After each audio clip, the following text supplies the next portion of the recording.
Professeur Le Triard, j'ai le plaisir de vous recevoir sur cet espace presse du Congrès de la médecine générale. Bonjour. Bonjour. Et nous allons parler aujourd'hui d'un problème qui est malheureusement très préoccupant pour beaucoup de gens et beaucoup de médecins, qui est celui des maladies neurodégénératives et bien entendu de la maladie d'Alzheimer. D'ailleurs, est-ce que quand on dit Alzheimer, en pratique maintenant, on sait qu'il n'y a pas que la maladie d'Alzheimer, mais est-ce qu'on arrive bien à faire la distinction ? Tout le monde parle de la maladie d'Alzheimer parce qu'elle est bien identifiée par la population. Mais nous, comme médecins généralistes, en fait, on est plutôt confrontés à des situations de patients qui se présentent avec des troubles de mémoire. On appelle ça des troubles cognitifs. Et notre rôle, c'est plutôt d'identifier qu'est-ce qui se cache derrière ces troubles cognitifs. Est-ce que c'est le début d'une maladie qu'on appelle la démence et qui, dans certains cas, peut être due à la maladie d'Alzheimer ou à d'autres causes. Et en fait, c'est assez difficile d'analyser la plainte de ces patients. Mais en fait, tout commence par une plainte des patients qui viennent nous voir en disant je ne me souviens plus où est-ce que j'ai mis mes clés, je ne me souviens plus de ce que j'ai à faire. Voilà. Et parfois, ce n'est pas le patient lui-même qui exprime cette plainte, c'est quelqu'un de son entourage, son conjoint par exemple, qui vit avec lui et qui trouve que l'état de santé de la personne se dégrade en fait et qu'elle perd un petit peu certaines capacités qu'elle avait auparavant. Et souvent, donc c'est l'entourage. C'est une situation fréquente. Alors c'est intéressant en fait de dire que ce n'est pas si fréquent. On a des données épidémiologiques là-dessus, d'une étude qui s'appelle l'étude Echogène, qui était une étude phare faite dans des cabinets de médecine générale sur la France entière. Et on a des données précises qui montrent que, en moyenne, un médecin généraliste reçoit entre 7 et 8 patients par an avec une plainte de mémoire. Donc ça fait moins d'une fois par mois et qui en plus n'est pas forcément une démence et encore moins souvent une maladie d'Alzheimer au final, qui peut être dans certains cas parfaitement bénigne ou liée à d'autres situations, par exemple la complication de prise de certains médicaments qui peuvent altérer la mémoire ou un signe d'accident vasculaire, pourquoi pas, ou bien même un élément d'un syndrome dépressif par exemple. Donc en fait, il y a une analyse à faire de la plainte de la personne en fonction de ses antécédents, de ses comorbidités et de l'examen clinique. Parfois, on s'aide aussi de certains éléments biologiques. Parfois même, on a besoin de faire une imagerie cérébrale, une IRM, pour ne pas passer à côté d'un diagnostic d'une cause qu'on appelle curable, c'est-à-dire qu'on pourrait traiter. Et donc tout ce qu'on vient de dire, ça nous ramène quand même au rôle du médecin généraliste, qui est le seul à même de replacer le patient dans son contexte et d'aller peut-être chercher autre chose plutôt que de dire d'emblée maladie d'Alzheimer avec les conséquences graves que ça peut avoir. Absolument. On a un rôle très important pour analyser cette plainte et au final, pour dire oui, le patient a un problème de trouble cognitif et ce problème nécessite une consultation spécialisée pour aboutir à un diagnostic plus précis. On appellera ça un diagnostic étiologique du trouble cognitif. Est-ce que c'est une maladie d'Alzheimer ou une maladie à corps de Lévy ou une démence vasculaire ou une autre cause. Et là, il faut faire des tests neuropsychologiques extrêmement approfondis qu'on fait habituellement dans les centres mémoire.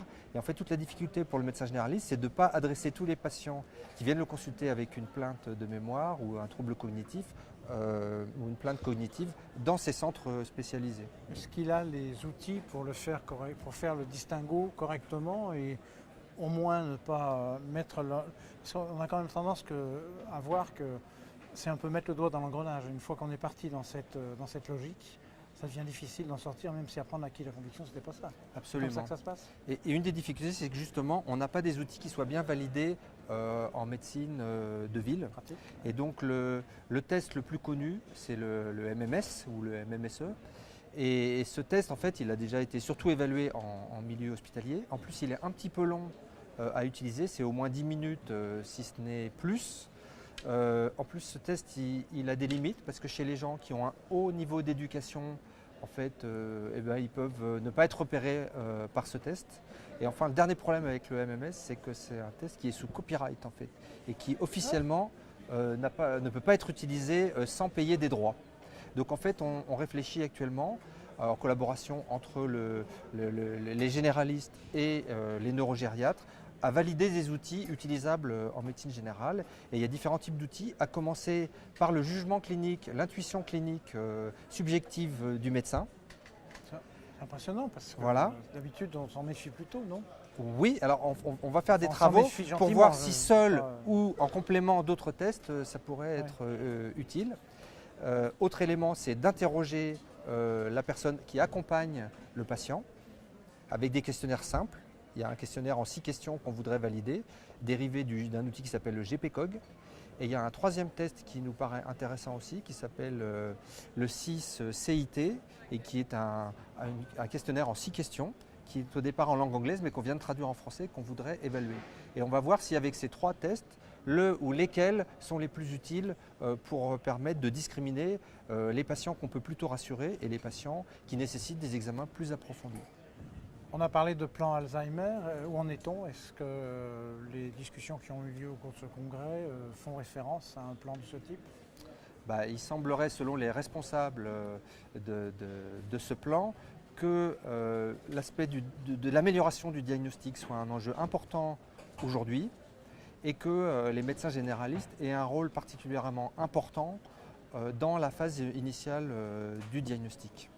Donc les médecins généralistes sont des partenaires des consultations spécialisées pour permettre un diagnostic qu'on qualifie aujourd'hui de diagnostic fait au moment opportun. En anglais on dit timely diagnosis et ça signifie qu'il faut que le médecin généraliste soit en accord avec le patient qui a la plainte au départ ou son entourage pour explorer ses symptômes et pour avancer dans une démarche diagnostique concertée. C'est tout le travail en amont qui peut paraître ne pas avoir été fait quand on voit a posteriori, alors qu'en fait il est très prenant, très difficile et que la coopération du malade n'est pas toujours là, c'est ça? Oui, on peut imaginer qu'il y a un certain nombre de patients qui ont des troubles mnésiques ou des troubles cognitifs et qui n'en parlent pas à leur médecin généraliste. C'est extrêmement vraisemblable. Et donc il serait probablement utile de mieux informer la population sans pour autant l'affoler sur la possibilité pour eux de parler de leurs troubles à leur médecin traitant. Est-ce qu'on peut rajouter un petit mot pour conclure? Qu'est-ce que vous attendez un peu de toutes ces réunions, de ces réunions de concertation entre les spécialistes, voire les associations et les médecins généralistes, bien sûr? Moi, ce que je trouve très important, c'est de développer la recherche. Et la recherche, pas seulement thérapeutique, elle est bien sûr indispensable puisqu'au jour d'aujourd'hui, on n'a pas de traitement spécifique, notamment de la maladie d'Alzheimer, mais il faut aussi faire de la recherche autour des stratégies diagnostiques et regarder quels sont les bénéfices qu'on peut retirer d'un diagnostic plus ou moins précoce, notamment de la maladie d'Alzheimer. Est-ce qu'il y a vraiment beaucoup d'avantages à diagnostiquer les patients avant le stade de la démence? Faut-il remonter encore plusieurs années en amont et essayer de diagnostiquer les patients au stade les moins symptomatiques? Est-ce que ça génère un impact favorable pour les patients? Et je pense que c'est important de le démontrer si on veut vraiment espérer modifier les pratiques à la fois du côté des médecins généralistes et des patients. Merci beaucoup. Merci, Monsieur Gaillet.